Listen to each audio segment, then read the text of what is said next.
Hello, my name is Diane Smith and I'm one of the ministers here in the Ipswich circuit, and we use godly play in a lot of settings and in a lot of ways in this circuit. And this afternoon I'd like to share with you just one story. But we will begin with a wondering question. I want to ask you, what is the best gift that you have ever received? And now we move into our story, because for some gifts we need to go all the way back to the beginning of time to think about some of the most wonderful gifts of all.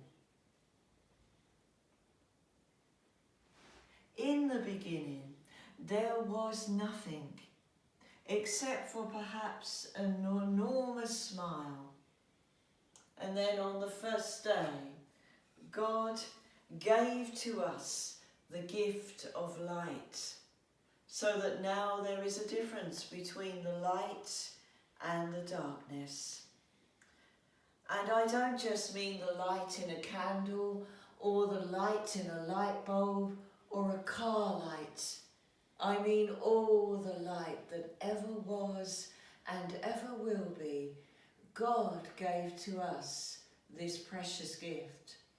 And when God saw the gift of light, God said, "It is good." And that was the end of the first day. On the second day, God gave to us the gift of water. Here is the firmament that divides the water above from the water below. And I don't just mean the water in your bath, in your shower, in a puddle, in a brook, lake, stream or ocean. I mean all the water that ever was and ever will be. And when God gave to us this precious gift of water, God said, "It is good." And that was the end of the second day.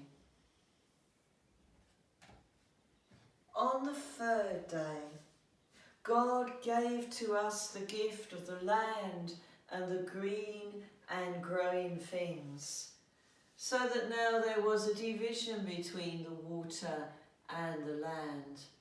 And when God looked at the gift of the land and the green and growing things, God said, "It is good." And that was the end of the third day. On the fourth day, God gave to us the gifts of the great lights, the sun, the great light that rules the day, and the moon and the stars, the great lights that rule the night. And also in this gift, God gave to us the gift of telling time of night and of day.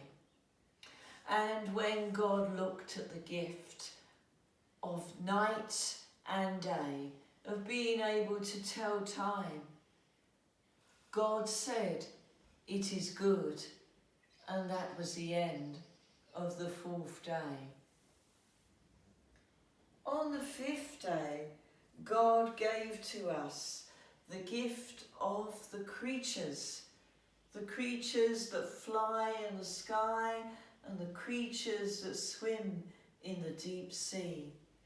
And when God looked upon all those creatures that fly in the sky and all those creatures that swim in the deep sea, God said, "It is good." And that was the end of the fifth day.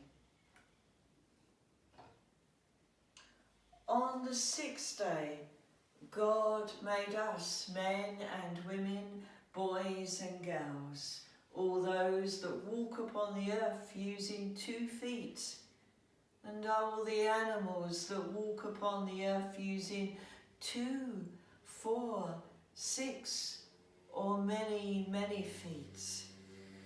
And when God looked upon the gift of men and women and boys and girls, God said, "It is very good." And that was the end of the 6th day. On the 7th day, God gave to us the gift of rest, because on the 7th day, God himself rested. Now, I wonder where you rest. Christians mark this day with a cross, and our Jewish brothers and sisters mark this day with a Star of David.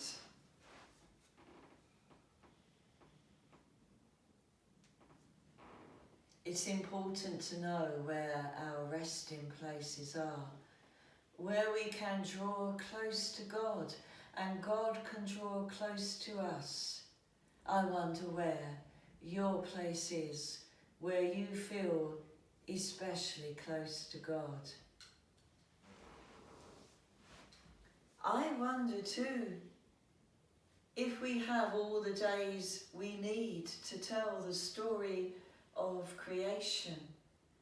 I wonder if we could lose any one of these days and still be able to tell the story of creation. And I